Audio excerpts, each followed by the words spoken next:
Origin just home studio reaction. This is why does US Navy have two types of aircraft carrier? But I don't know what you think. What does that mean? What do you mean two type of?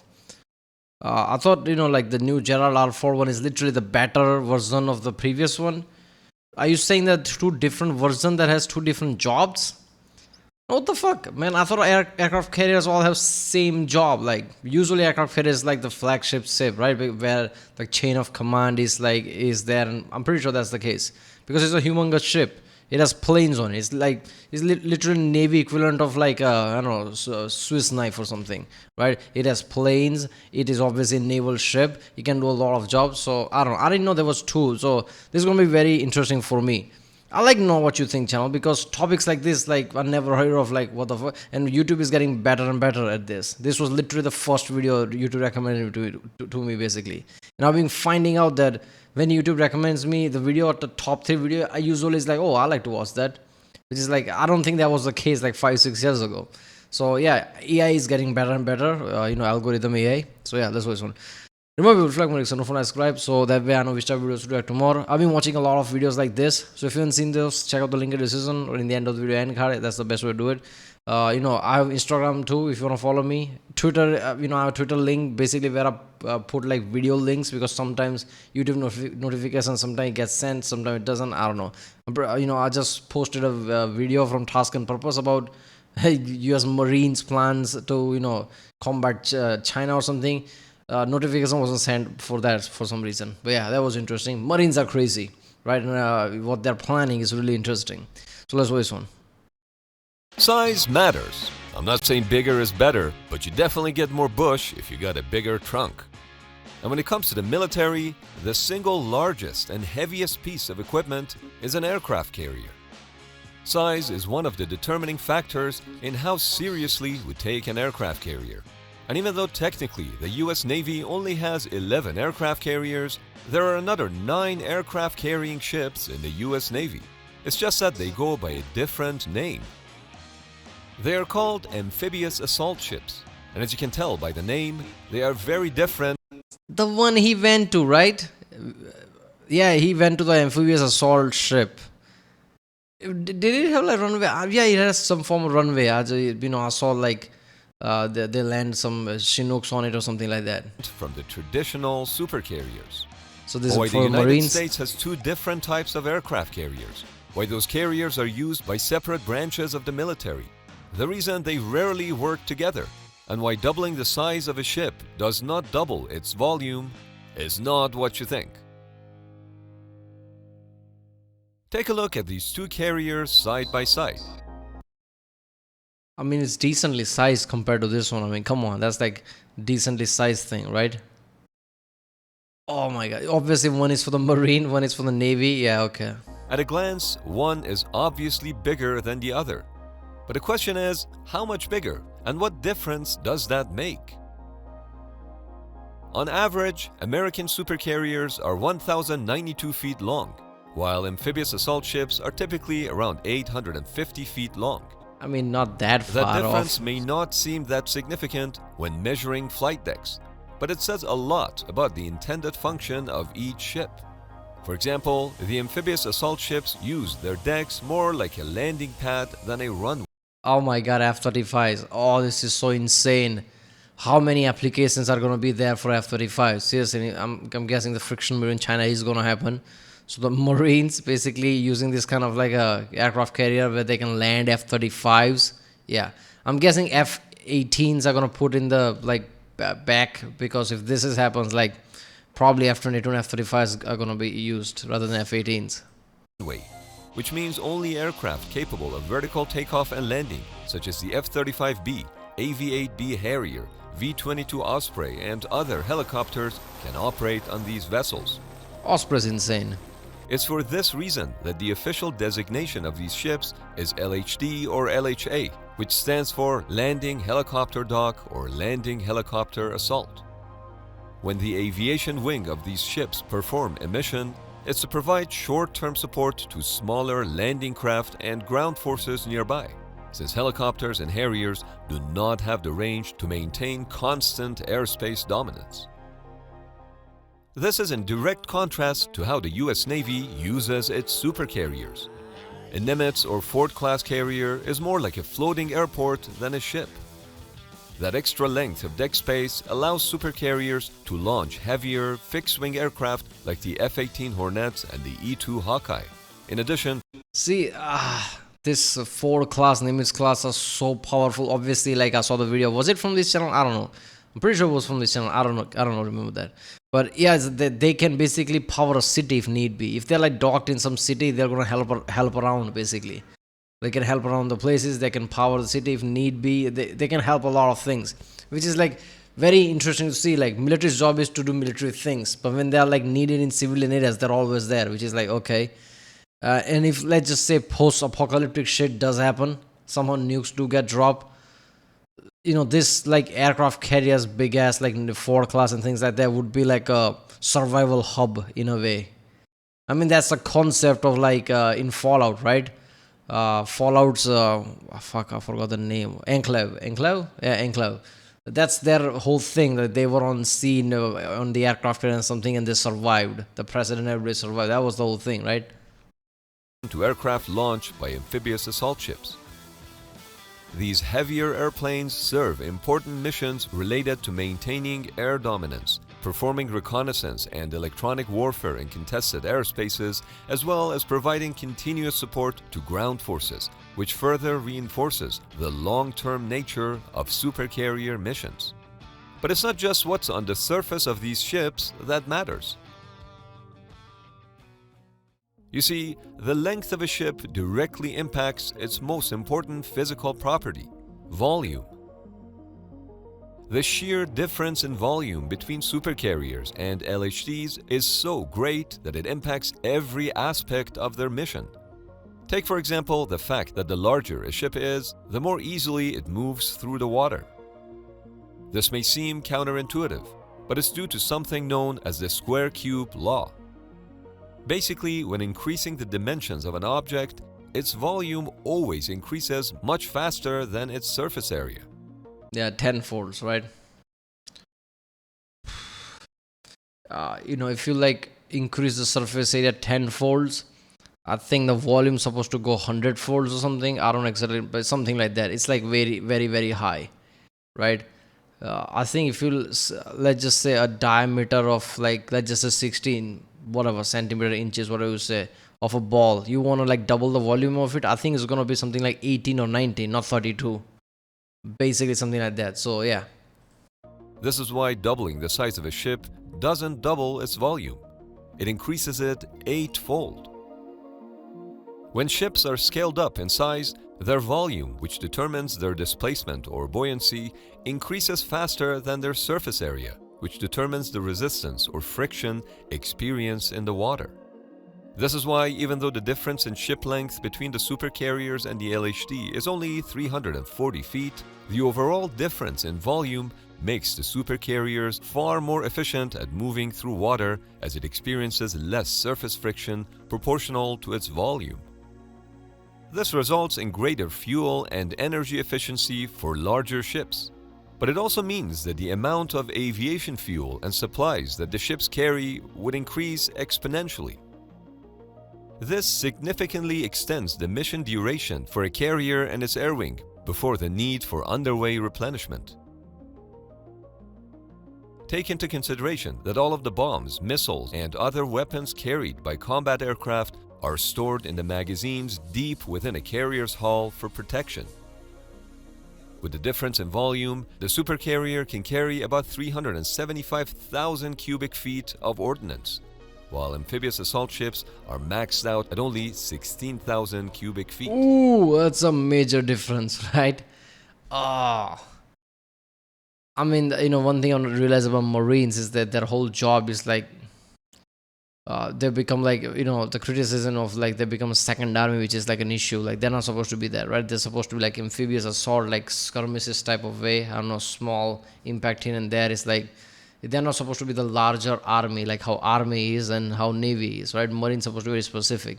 So for Marines, this makes sense, right? Even though it's a smaller payload, yeah, for them it makes sense. I don't know. This means a supercarrier can perform up to 2 weeks of continuous operations at full capacity without needing a munitions restock. while an amphibious assault ship would deplete its fighting capability in only 1 week with just 6 aircraft. That said, an amphibious-ready group, which is made up of 3 ships, is able to be completely self-sufficient for 15 days of continuous operations. You can't deny the size advantages, but bigger is not always better. Sometimes a smaller vessel gets the job done better. And if that put a smile on your face, you're in for a treat with this next bit, because it's sponsored by Manscaped. What are women's second favorite toys? Your crown jewels. And that's why more than 8 million men trust Manscaped with keeping their He just took a avocados jab at fresh his viewers. and presentable. And all you need comes bundled in Performance Package 4.0. Starting with Lawnmower 4.0, this 4th generation electric trimmer features a cutting-edge ceramic blade and a 4000K LED spotlight. The convenient cordless charging I like how he literally saw the docking scene and then talk about smaller thing gets the job done. Like, what is he talking about? Manscaped. Oh my god, that's what he's talking about. There you go. He just took a jab at his own gives viewer. you up That to was 90 awesome. minutes to groom yourself below the waist. And because Lawnmower 4.0 is waterproof, you can do all of it in the shower, so there's no mess left behind. Triple tap the button in the front to turn on travel lock, so there's no accidental buzzing in your luggage. But we're not done. This package comes with Crop Preserver Ball Deodorant for an all-day body odor protection, and the Crop Reviver Ball Toner Spray for a quick refresh. It might even increase how often your crop is harvested. And those pesky hairs in your nose and ears are no match for Weed Whacker 2.0 with a 7,000 RPM motor. And if all that wasn't enough, Manscaped also throws in 2 free gifts: the Shed Travel Bag and the Anti-Chafing Boxers. Honestly, these are probably the best pair of boxers that I own. They are breathable and feel great on my skin. So go to manscaped.com today and get 20% off, plus free international shipping when you use promo code THINK20 at checkout. Your balls will thank you, and so will we. Even though the Who was that? Lyndon B. Johnson, I think. Right? It was like, oh, my balls are aching or something, right? Somebody recorded this shit. That's so insane. Oh, you would have loved this one. LHD class of carriers have a much smaller carrying capacity than its big sister. It can deploy forces both above and below the deck. This is thanks to its well deck, which is an internal housing bay that can carry either 3 hovercraft, 12 mechanized landing craft, or 40 amphibious assault vehicles, depending on the mission. This ability, paired with the variety of VTOL aircraft that a ship can deploy, makes LHDs far more suited for quick reaction missions with smaller but more intense operational timelines. In 2016, the US conducted airstrikes over Libya in the support of the UN-backed government in Tripoli. Instead of deploying and therefore tying up a full-size supercarrier to support these air operations, the Navy sent the amphibious assault ship USS Wasp to perform continuous strikes as part of Operation Odyssey Lightning.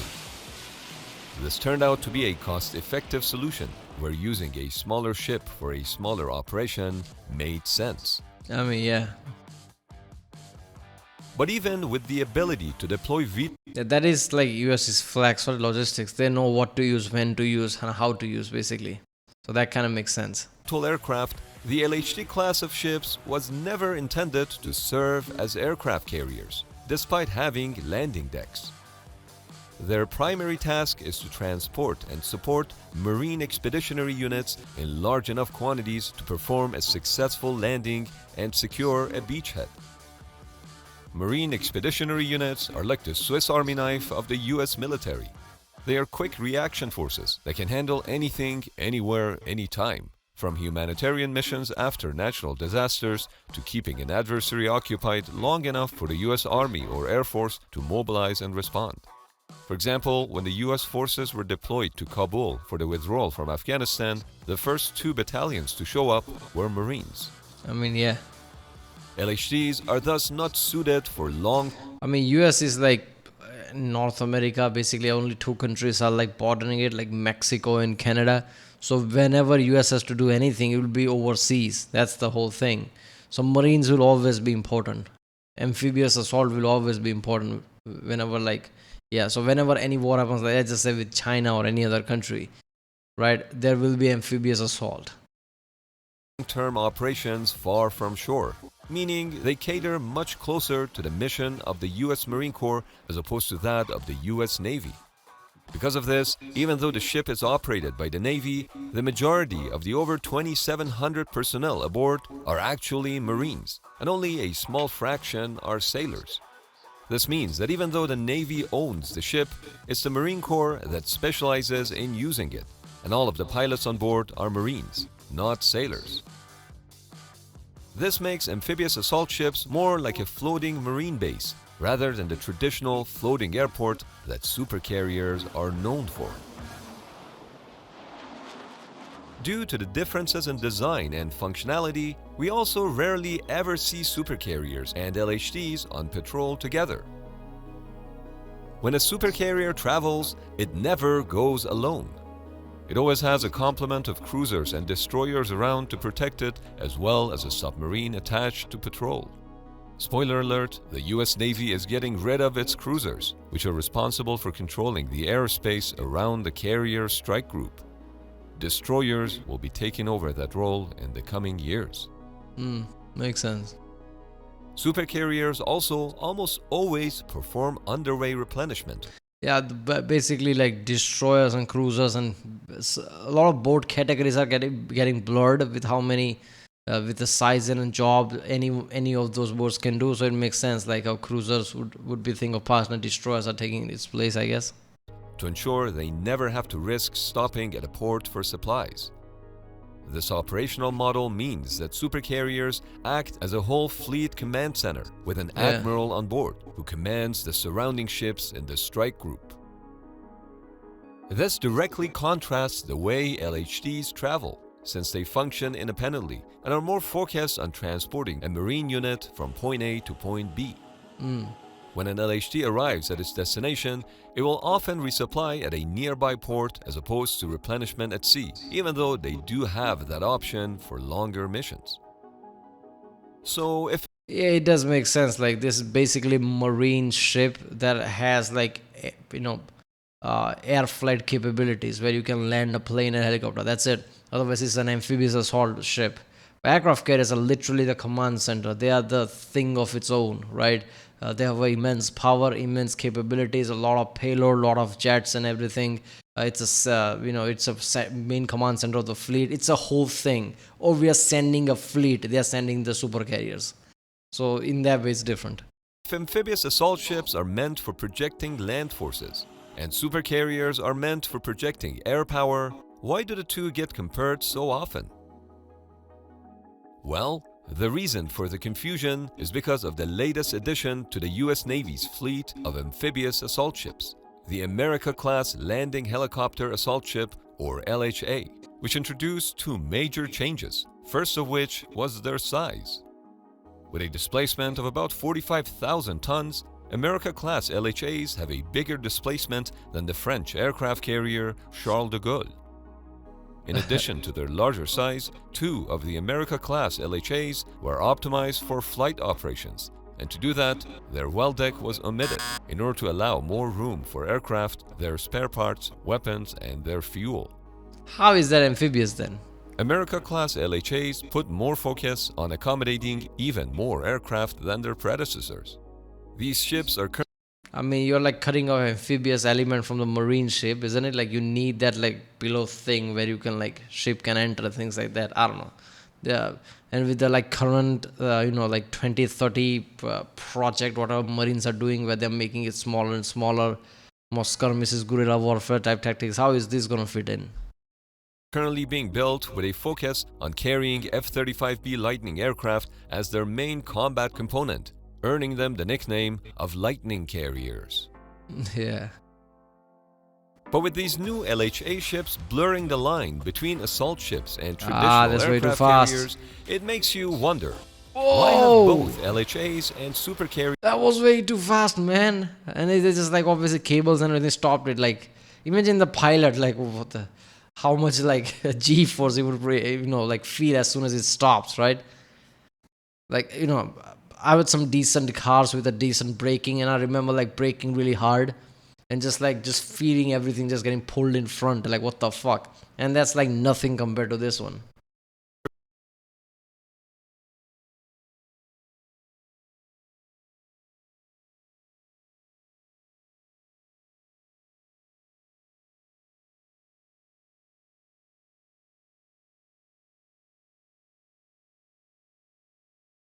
something down. Other times, you just need a ball-peen hammer to drive in a nail.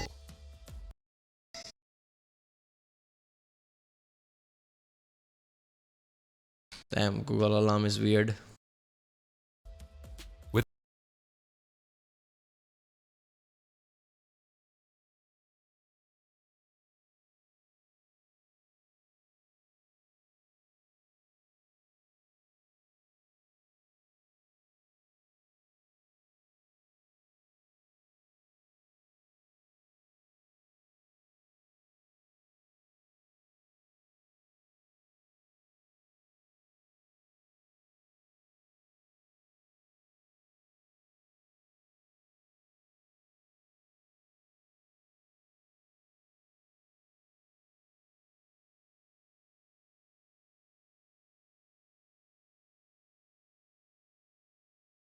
job. Yeah, the Marines basically. You don't need to say anything more after you like hear Marines, like how Marines work, what is their purpose. It makes sense, huh? I mean, obviously, like when first I'm like, what the fuck? There are like two type of aircraft carriers, but then like yeah, makes sense. Navy's Marines. I didn't know Marines had an aircraft carrier, but yeah, it's an amphibious ship that has an aircraft capability. So there you go, aircraft carrier. Why not? This was I don't know what you think. If you like my next, don't forget to subscribe, and yeah, I'll see you next time.